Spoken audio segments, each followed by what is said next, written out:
My sister's stepdaughter lied about my husband walking in on her in the bathroom with his privates exposed to impress her friends. Now no one feels safe being around her, and her dad is begging us to forgive her. Posted by u/1_handle 6607. So the people involved here, me, 30F, my husband, 35M, my older sister, 35F, my sister's son Kevin, 14M, her husband Joe, 40M, and Joe's daughter Kelly, 15F. My sister has a blended family with her biological son, her husband, and her stepdaughter. I would say it's still a work in progress for them, but we all accepted and included Joe and Kelly in our lives. A few weeks ago, my husband and I organized a little get-together at our place to celebrate my birthday and for our family to spend time with our 6-month-old son. The people present were my sister and her family, plus our parents, so it was very intimate and chill. Everything went well, and nothing out of the ordinary happened. But some days after the gathering, my nephew Kevin came to our house and asked to speak to me about something concerning. For context, Kevin and Kelly attend the same school and have some mutual friends. My nephew told me that Kelly had been telling her friends that during the gathering, she saw her step-uncle's, my husband's, private part. She claimed she was in the bathroom, my husband entered without knocking, and he had his thing outside of his pants, which is how she ended up seeing it. This is absurd because my husband doesn't do this even when we are alone at home, and honestly, who does that when they know they have guests over? So I asked everyone who was present that day to meet at my parents' house and confronted Kelly. She started crying and confessed she lied to her friends. According to her, all of her girlfriends had already had some sort of intimacy and experiences, and she had none by that point. So she invented this story to look cool in front of her friends. I lost it. I called her disgusting, a psychopath, and told her she risked my son's father's life just to boost her stupid social life among her friends. I told the rest of my family that, going forward, I would never bring my family near Kelly again. The consequences for this girl came fast. My nephew told everyone at school the truth. My sister and Joe went to the school and informed the principal about what happened so that, in case any teacher heard that BS, they'd know it was made up and wouldn't take action. My parents cut contact with her and will not host her in their house anymore, and my sister refuses to have Kelly live with them, so she was permanently moved to her mother's place. Before you start judging my sister for this, please keep in mind that she has a biological son who needs to be protected. If Kelly could so easily invent and tell those things about my husband, who can guarantee she wouldn't lie about her stepbrother too? Now Joe is obviously hurt and torn about everything that happened. He keeps telling me that Kelly is depressed and wants to apologize to my family, but I keep refusing.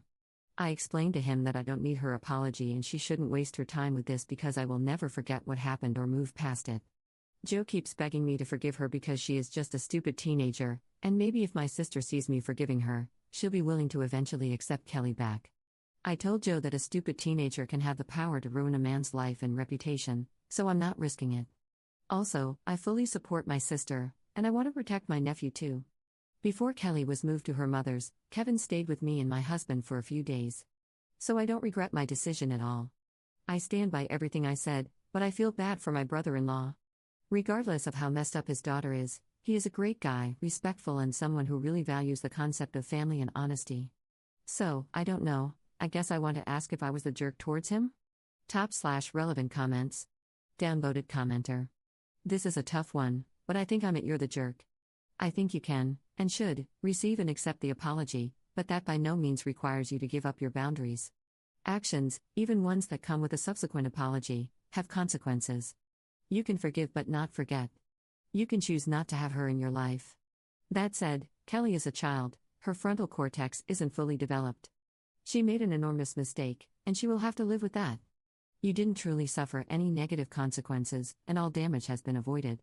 Your response kind of feels like you're kicking her while she's down. Ops response. I don't agree with this concept. No one should be forced to accept any apology, especially when they don't feel like it. I don't need her apology because it will not change anything for me, so why waste my time? It's not my responsibility to make her feel better about what she did. Kelly might be a child, but her lies are not childlike. I don't know any child who lies about her uncle's big thing and makes it look like he flashed her. So this magnitude of lies does not really reflect a frontal cortex that is not fully developed. If you have the capacity to invent a story that could easily be the opening of a corn movie, you most likely have the capacity to understand it's wrong. Commenter 2.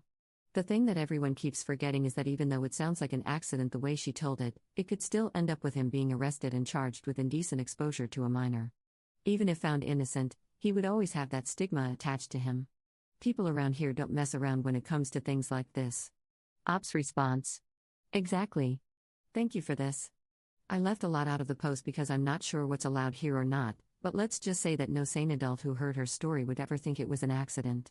She provided some details and made some remarks that made it look like he flashed her. Commenter 3. Kevin showed his maturity here. He realized how devastating this lie could be for your husband. Ops response. He is an amazing kid indeed. And he is very close to my husband and me and knew from the start everything was a lie. Commenter 4. I hope you told your nephew that he did a very difficult and noble thing by letting you know what his stepsister was saying. I imagine that him telling you about this has caused a lot of strife in his home, but he's not responsible for the actions of his stepsister. She made her bed. Please let him know that he's a hero for doing the right thing. Ops response. Yes, we thanked him over and over again. And no, there was no negative feedback for him at home. My sister would never allow it because she knows he is very close to my husband and me. In truth, my husband and my father have been my nephew's male role models since he was very young. My husband's and my house is his second home, he is family, and it was acknowledged by everyone that what he did was to protect a family member he loves. Downvoted commenter. Even though I understand your point, you did freak out on a 15-year-old girl. Did you try talking to her alone first? Or did you go full nuclear on her? Damn, you and your family have ruined her. Not only for now, but for at least the next 10 years. I wonder if any adult actually tried to talk to her or explained why such accusations are dangerous. Ops response. I have nothing to say to her alone, and seeing how she can invent stories that never happened, I would have never had any kind of discussion or meeting with her alone. Why would I risk being accused of who knows what without anyone being present as a witness? We ruined her? How about how she ruined us? Do you think we'll ever be able to host our children's friends at our place after this? What about my nephew, who is in therapy because of her? My husband has been his male role model ever since he was young. My nephew has nightmares that my husband is being taken by the police, and there's a high probability he will need some meds to be able to sleep. Also, my nephew, who has never been violent in his life, now has violent reactions whenever this girl is mentioned. So yeah, I went nuclear on her, and I stand by everything I did. Update 2 days later. Hi all. Thank you very much for your replies to my previous post. I really appreciate you taking the time to help me with your words, your experiences, and your feedback. Talking to you here has been really therapeutic for me, but also really sad to hear about some of your experiences.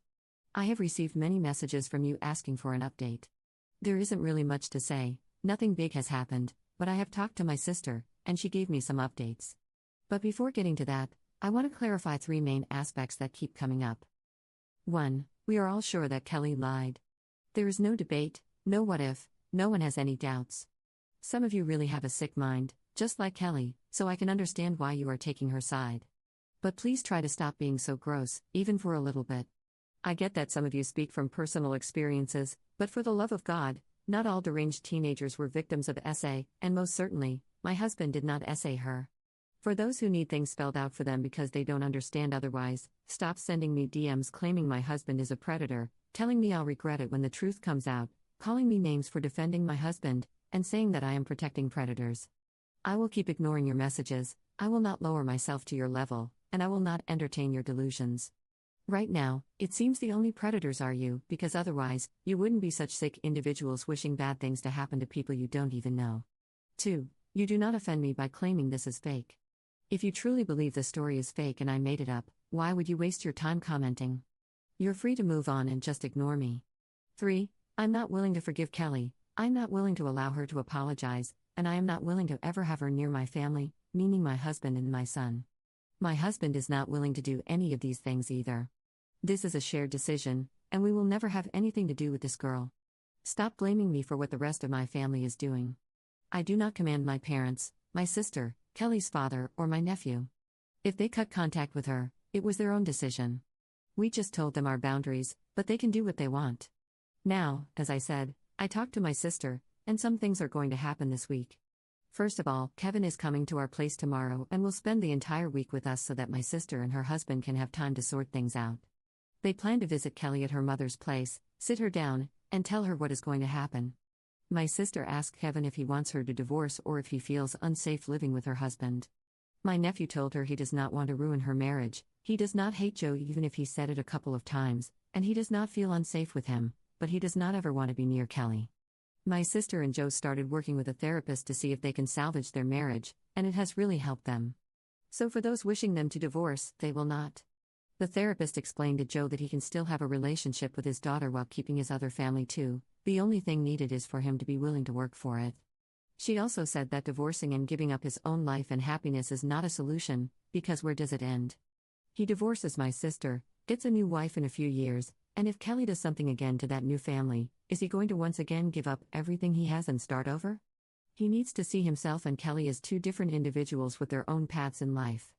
They don't need to be tied together to have a parent-child relationship, and he also needs to show his kids that marriages are not jokes. You don't give up the first time something awful happens. So, they decided to work together on their marriage. They will let Kelly know how things will be from now on, meaning Joe will continue seeing and supporting her, but she will live full-time with her mother, who is on board with this and was part of these discussions. Some Redditors suggested that in the future Kevin can stay at my place if they want to have Kelly over, and I suggested this to my sister. I told her that our house will always be open for Kevin, so we can do that if Kevin also wants it. I don't think he will refuse, since he enjoys spending time with us and his baby cousin, but we need to see how he'll feel about the girl being in his house. Right now, Kevin is also in therapy because he has been having nightmares and violent outbursts when he hears about Kelly, so this will not be suggested to him anytime soon. The last time he heard about her, he had a panic attack, started crying, and shouted that he hates her and wishes we never met her. I'm confident that with therapy he will go back to his happy self, but baby steps, he does not need to be rushed right now. We are all focused on his well-being and mental health, and the summer break will be perfect for him. The girl will also be moved to a different school during this summer. This is for both her and Kevin, so they will not need to see each other at school, and she will avoid getting bullied. Her friends, whom she told the stories to, went home and told the drama to their parents, so now Kelly is forbidden from ever going to these kids' houses since their parents don't want to risk it. I'd like to say that I'm surprised, but honestly, I'm not. No sane adult will have someone like her in their home and risk being accused of things. I'm also somewhat happy the adults who were close to her in one way or another are aware of what is happening, so they are able to protect themselves and not have to face what we did. So that's pretty much it for now. I think I'll keep updating if anything interesting happens. I'm excited to have my nephew here for the week. I'll finally have my partner to game with since my boomer of a husband isn't that much into games, so obviously not as fun as Kevin. /relevant comments. Commenter. I think this is the first time I've seen a normal, adult reaction to addressing a marital issue, and this is very rare on Reddit. Most of the incels around here scream divorce right from the start. I also like the therapist's ideas, and they are right. You can't mess up your life and your partner's every time your child has issues. You can't give your child the power to ruin your life and the knowledge that you will leave everything you have every time they do something stupid. What I don't understand is why you would have to have your nephew in your home so that the girl can visit. I understand you don't mind it, but why should she go to Kevin's house and make him leave? Can't her father see her somewhere else? Ops response.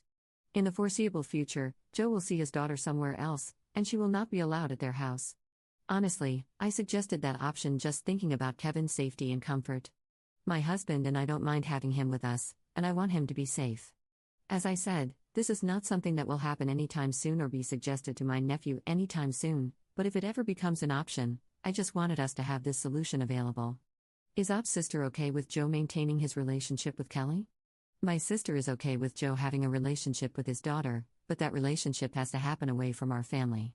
For example, she has no problem with Joe seeing her, talking to her on the phone, attending her events, etc., but her conditions are, she does not come to her house, she is not to come near Kevin, and she will not attend our family events. So as long as we are all kept away, I don't see why Joe would have to go no contact with her. Op on her nephew Kevin's background, and if Kelly has tried to harm him in any way, and if Kevin is receiving therapy.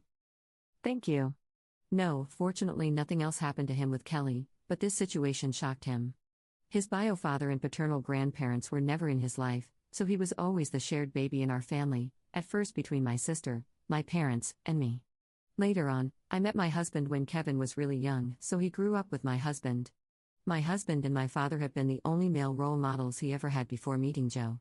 When this situation happened, his first reaction was that something wasn't right, but later on, it hit him because he realized what could have happened. So now, his nightmares are mostly about my husband being taken away by the police, his mom or I being taken away, or him being taken away from his family, or his baby cousin being taken away from us.